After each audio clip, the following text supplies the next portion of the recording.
जियो कैसे बनी देश की सबसे बड़ी टेलीकॉम कंपनी। जियो एक ऐसी कंपनी जिसको लगभग हर कोई जानता है, लेकिन ऐसी क्या वजह है जो कुछ साल पहले ही आई जियो देश की सबसे बड़ी टेलीकॉम कंपनी बन गई। आइए जानते हैं कैसे हुई जियो की शुरुआत। जियो को शुरू करने वाले मुकेश अंबानी हैं। इस बात को तो सभी जानते हैं, लेकिन इसे शुरू करने के पीछे की कहानी क्या है, इस बात को बहुत कम ही लोग जानते हैं। मुकेश अंबानी ने जियो को शुरू करने के लिए काफी मेहनत की है और काफी ज्यादा इंतजार भी किया है। बात ईयर 2002 की है, जब मुकेश अंबानी के पिता धीरू भाई की डेथ हो गई। फादर के डेथ के बाद मुकेश अंबानी को रिलायंस इंडस्ट्री का चेयरमैन बनाया गया और उनके छोटे भाई अनिल अंबानी को वाइस चेयरमैन बनाया गया। दोनों भाइयों के बिजनेस करने का तरीका अलग अलग था, इस कारण से दोनों में अनबन होने लगी। तब इन दोनों के बीच बंटवारा हुआ। ईयर 2005 में जब बंटवारा किया गया, इसमें अनिल अंबानी के पास Reliance communication, Reliance energy power, Reliance capital, Reliance national resources का बिजनेस आया। वहीं मुकेश अंबानी के पास Reliance oil business, RIL, IPCL आए। बंटवारे में जो टेलीकॉम कंपनी थी वो अनिल अंबानी के पास चली गई, जबकि मुकेश अंबानी का सबसे ज्यादा इंटरेस्ट टेलीकॉम सेक्टर में ही था।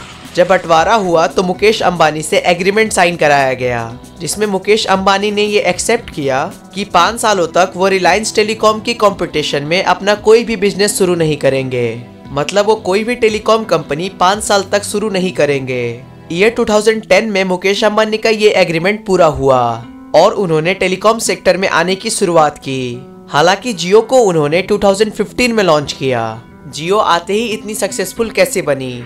कई लोगों को ऐसा लगता है कि जियो आते ही कैसे सक्सेसफुल हो गई, कैसे इतने सारे कस्टमर ने जियो पर अपना भरोसा दिखाया और जियो ने प्रॉफिट कमाना भी शुरू कर दिया। तो जियो आते ही सक्सेस नहीं हुई थी, बल्कि इसके पीछे मुकेश अंबानी की सालों की मेहनत थी। ईयर 2010 से 2015 के बीच मुकेश अंबानी ने जियो को शुरू करने के लिए काफी मेहनत की, जिसका असर ईयर 2015 में जियो की लॉन्चिंग के बाद दिखा। ईयर 2010 में बॉन्ड खत्म होने के बाद मुकेश अंबानी ने ISBL नाम की कंपनी को 4800 करोड़ में खरीदा, जो पूरे इंडिया के 22 जोन में इंटरनेट सर्विसेज देती थी। मुकेश अंबानी ने समुद्र के रास्ते ऑप्टिकल फाइबर की केबल बिछाई ताकि अच्छे इंटरनेट कम दाम पर मिल पाए। ईयर 2013 में मुकेश अंबानी ने नुकसान में चल रही अपने भाई की कंपनी एयरसेल को भी खरीद लिया। इसकी वजह से मुकेश अंबानी के पास टावर नेटवर्क भी आ गया। मुकेश अंबानी ने जियो को शुरू करने में करीब 2.5 लाख करोड़ रुपए लगाए, जो इंडिया के टॉप 3 टेलीकॉम कंपनी के इन्वेस्टमेंट से 3 गुना से भी ज्यादा थे। Secret of Jio success. Jio के सफलता के पीछे मुकेश अंबानी का दिमाग है। मुकेश अंबानी काफी आगे की सोचते हैं। उन्होंने 2G के टाइम पर ही डिसीजन ले लिया था कि आगे चलकर दुनिया में इंटरनेट ही सब कुछ होने वाला है। जिस टाइम मार्केट में एयरटेल, वोडाफोन और आइडिया जैसी कंपनी कॉलिंग पर अपना ध्यान फोकस कर रही थी, उसी टाइम मुकेश अंबानी ने अपना ध्यान 4G नेटवर्क पर लगाया। आपको तो याद ही होगा, 4G आने से पहले हमें 3G इंटरनेट मिलता था, जिसकी प्राइस काफी ज्यादा हुआ करती थी। इन्हीं सभी कमियों को देखते हुए उन्होंने एक नया प्रोडक्ट तैयार किया। जियो ने दूसरी कंपनियों को कैसे पछाड़ा? जियो जिस टाइम मार्केट में आई, उस टाइम 3 कंपनीज एयरटेल, वोडाफोन और आइडिया तीनों सबसे ज्यादा पॉपुलर थी। ये तीनों कंपनी कॉलिंग और 3G नेटवर्क के मामले में बेहतर थीं और दोनों चीजों पर कंपनीज अपना काफी ज्यादा पैसा खर्च कर चुकी थी।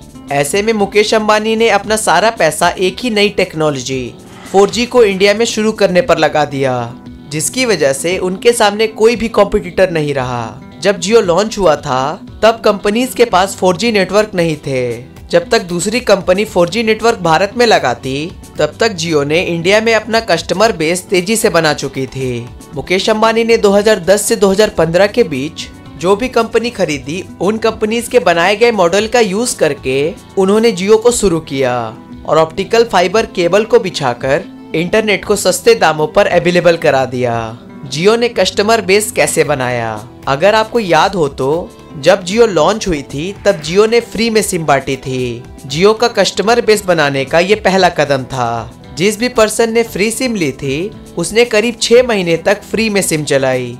इन 6 महीने में लोगों को तेज इंटरनेट चलाने की आदत हो गई। इसके बाद जियो ने काफी कम प्राइस पर मंथली, क्वार्टरली और ईयरली प्लान लॉन्च किए।